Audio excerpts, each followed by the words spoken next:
Ya estamos de nuevo y Ariel Ferrari es nuestro primer invitado, representante de los trabajadores en el directorio del Banco de Previsión Social. Ariel, buenas noches, gracias por estar acá. Buenas noches, mi agradecimiento a la invitación, mis felicitaciones al canal por haber retomado un programa que es muy apreciado y agradecerles como televidente que soy también la posibilidad de que, bueno, una vez por semana podamos estar este contacto sostenido.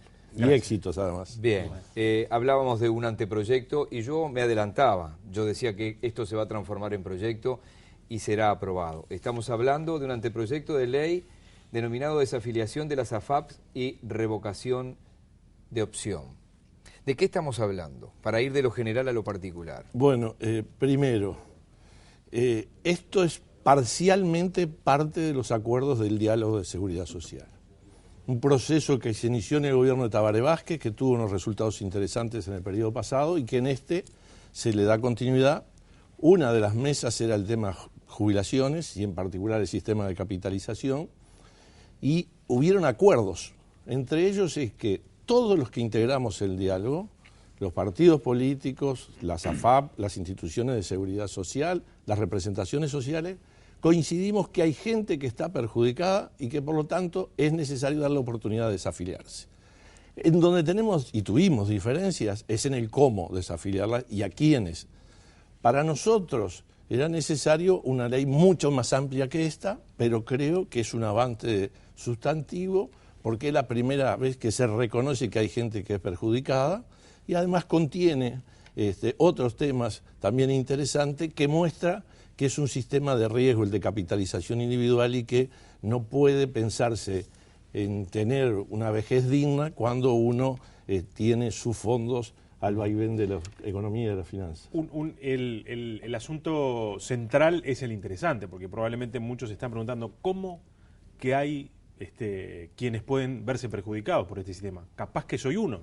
Es probable que se esté preguntando alguno del otro lado. ¿Quiénes son? ¿Cuál es la población que puede estar en esta situación? Bueno, el cálculo de la jubilación por el sistema de ahorro individual, el sistema que administran las AFAP, pero que van a pagar después, o deberían pagar aseguradoras, aunque las privadas se retiraron todas del sistema y quedó solo el Banco de Seguro con pérdidas.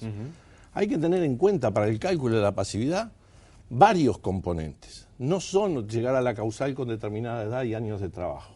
Yo tengo que ver qué capital llegó a mi cuenta individual, porque el BPS transferirá mes a mes y antes de llegar a mi cuenta individual me cobra una comisión. Yo sé que las AFAP hablan del 1, el 2%, pero hablan en relación al salario total. En relación a lo que transfiere el BPS, le están cobrando entre el 15 y el 24%. Es brutal el lucro que tienen. Sí. Ganaron 44 millones de dólares el año pasado. Además hay que ver en qué se invierten.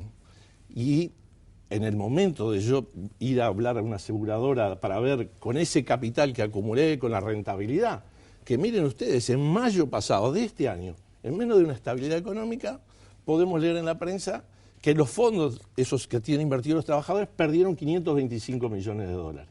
Lo van a recuperar. Pero un trabajador sabe de inversiones, sabe cuál es el momento exacto de... ¿Perdieron por alguna inversión que se tomó? Por la situación, porque además tiene que ver con en qué están invertidos los fondos y la mayoría están en títulos, en bonos del país, y bueno, tiene que ver también con esas fluctuaciones claro, de la economía. Entonces, eso es un tema que es ajeno a lo que es seguridad social, porque la seguridad social le tiene que dar la certeza que cuando uno se retira tiene una prestación. Y acá, si bien es cierto, puede llegar a tener una prestación, es absolutamente incierta. Yo sé cuánto mando a la FAP, pero no sé lo que me va a dar. ¿Puede llegar a tener? No, va a tener. Porque el ese condicional preocupa. Sí, pero miren ustedes, voy a poner un ejemplo que me exime, porque ya pasó por la justicia y demás, y no hay secreto tributario, porque no puedo hablar de otras empresas que están o estuvieron en la misma situación. Mexen y Sena, durante 8 años no le pagó al BPS. Se quedó con los aportes de los trabajadores. Hemos recuperado... Pasó con algunas intendencias en su momento. Bien, hemos recuperado, porque el BPS embargó, puso intervención de caja, parte de esos fondos. Por suerte se abrió de vuelta y tienen asegurado la actividad de esos, y además un pueblo como Empalme Olmo. Pero si esos trabajadores no les llega a su cuenta individual ese dinero, van a tener una peor jubilación.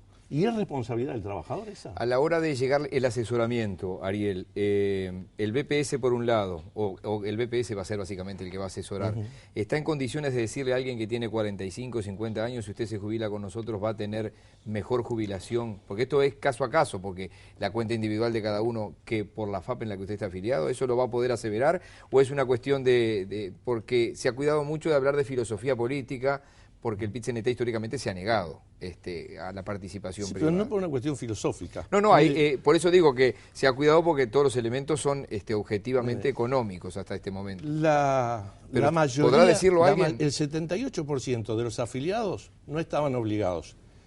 Y se informó muy bien al inicio, en la introducción que hicieron ustedes, que solo están afiliados los que eran menores de 40 años el día que ganan 31.618 pesos. Pero que nos digan los jóvenes, si cuando los van a invitar a afiliarse, le informa todas esas cosas.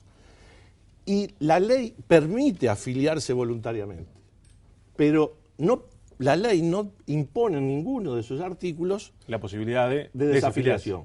Hay un decreto ilegal, por eso tenemos diferencias también con algunas cuestiones que están planteadas. ¿Hay un decreto ilegal que se sigue aplicando?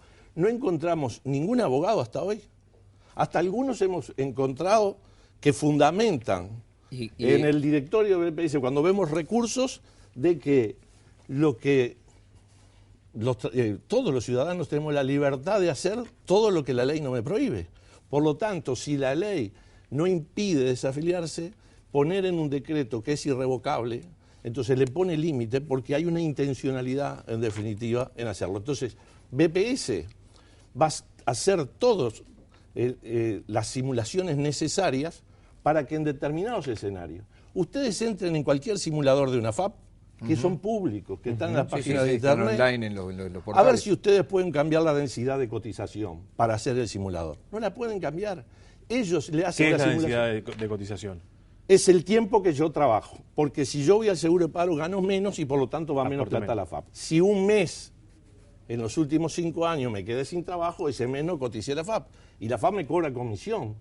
Igual, es el 1 por 1000, pero me cobran simplemente por tener los fondos allí. Y uno aunque de los no esté aportando. Aunque no esté aportando, me deducen del fondo.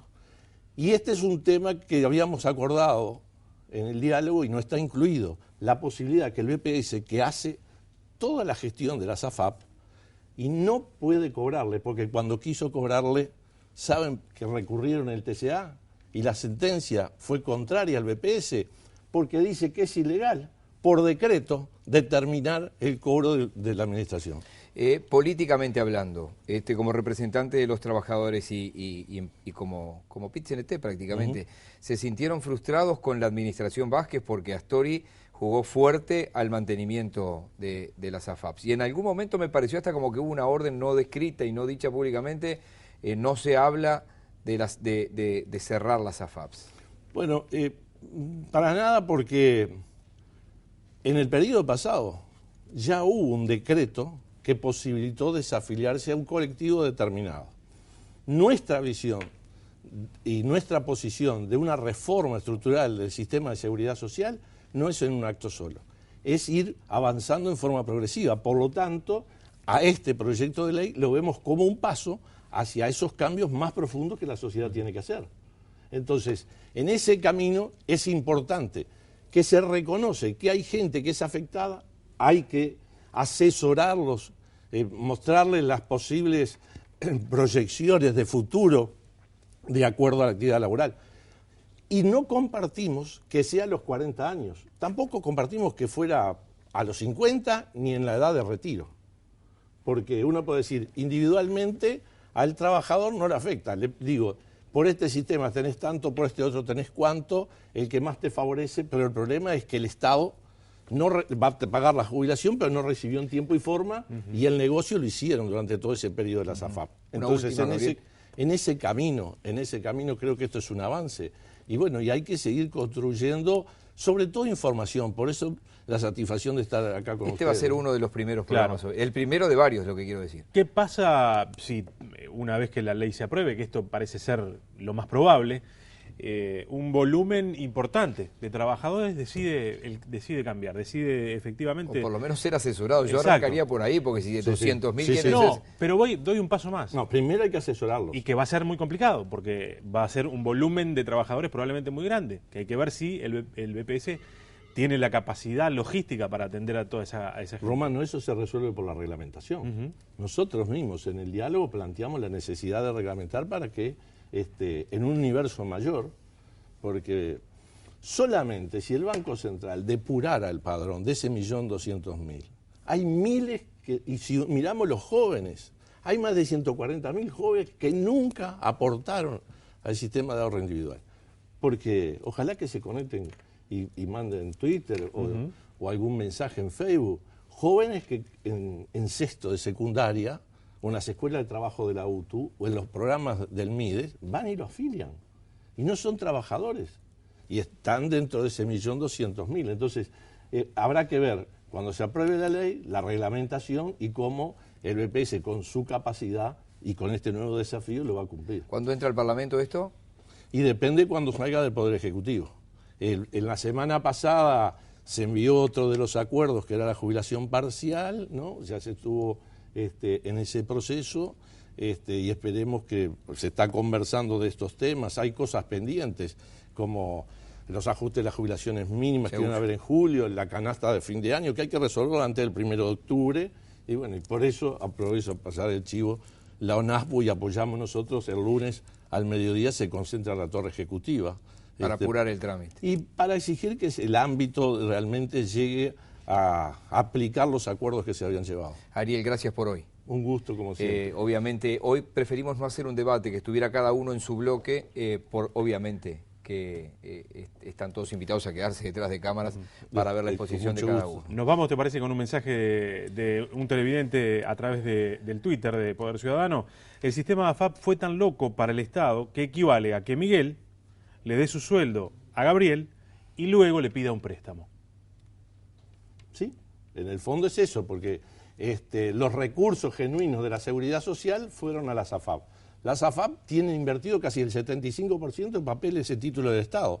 Bueno, no volvió todo al Estado, porque emitieron, pero también compraron en el mercado secundario. Y entonces ese es un tema que le lleva un déficit muy grande a la Seguridad Social y que en el futuro, porque seguiremos hablando, a partir del 2016 el BPS va a precisar alrededor de 400 millones de dólares para poder, cuando haya una generación que se jubile, bueno, cubrir el capital que se va a la SAFAP y además la bonificación que se le dan a algunos por haberse afiliado voluntariamente, pero que va a tener un costo para la sociedad muy grande. Bien, en el próximo bloque va a estar acá el presidente de República AFAP, el contador Luis Roberto Costa Ferreiro. Quiero decirles que AFAP Sura vive en este momento es un cambio de gerente. El nuevo gerente general hoy es Gonzalo Falcone y no realiza declaraciones porque su nombramiento aún no fue ratificado por las autoridades del Banco Central del Uruguay, motivo por el cual AFAP Sura no va a estar. Integración AFAP no realiza declaraciones. En el caso de Unión Capital AFAP, la gerente general, la economista María Dolores Benavente, le dijo a la producción que en la última reunión habían llegado a un acuerdo para no realizar declaraciones hasta que estuviera más avanzada la discusión, motivo por el cual la discusión de este proyecto de ley, este anteproyecto, se excusó de realizar declaraciones y el presidente Horacio Vilaró declaró la invitación. Motivo por el cual, os dicho lo cual, Gabriel Romano y estimados televidentes, en el próximo bloque va a estar el presidente de República AFAP.